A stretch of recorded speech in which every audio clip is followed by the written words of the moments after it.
Chase was on the ground, lying on his back in pain with his belly hurt. He looked and Slenderman was still there. Chase used his paw to crawl backwards on his back to get away from him, but he crawled up against the wall and rested one of his front paws at mercy. Please, no more. Please let me be. Slenderman just stood there. The lights in the kitchen began to flicker. Chase seized more tentacles emerging from his back, making him pant very hard. The lights flickered faster. Chase closed his eyes for what Slenderman is about to do. He heard a familiar voice. Chase? Chase opened his eyes to see Skye and the rest of the paw standing right in front of him. He looked around to see if Slenderman is still in sight. Then looks back at what happened? Where's Slenderman? Slenderman, what happened to you? Slenderman forced family junk food. Belly groans and rubs in pain. What happened? You guys weren't back at the cabin when I woke up in the bed. Bed? Can you be in bed when you just slept? Look, Chase, we didn't have any choice. We didn't search for you, but while we were searching for to scream at the cabin. Thought we're the only ones. We thought we were the only ones in the cabin, but it turns out when we got here, we found you right here. Thanks, Slenderman brought me here. Thought so too. Pups and Pups saw Ryder at the door looking well. Pups decided he was okay. Ryder, what happened? I searched the woods looking for you. Slenderman appeared right behind me. I fainted. Soon after, I woke up in the middle of the forest with another note I found. After I read it, I heard a scream. That scream was me. Wait, what did the note say?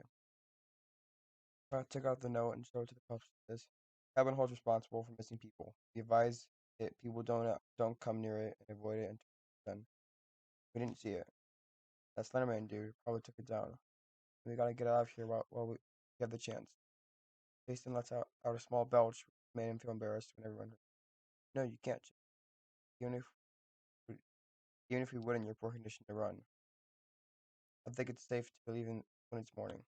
But Ryder, what if he uses his tentacles to grab you? Please, I know we're dealing with, I don't know we're dealing with an ordinary human. He uses tentacles to pull me and forced by the junk food them. Tentacles pops open the living room. Ryder pops step chase. Goes to the living room and huddle up. Tentacles, we're dealing with supernatural. I don't think we're safe in these ways. Well, if Chase gets caught, at least he would be heavy to grab with tentacles.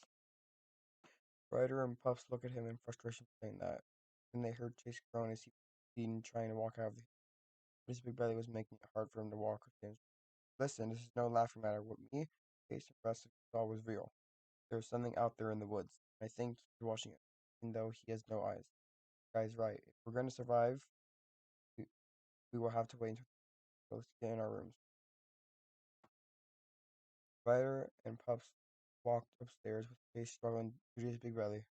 Ryder got to his. Ryder got to his. The boys were waiting until Chase is up there. Guy in front of her door room. He saw Chase finally upstairs, walking into his with the rest of the boys, but she stops, suddenly afraid to sleep in her bedroom alone.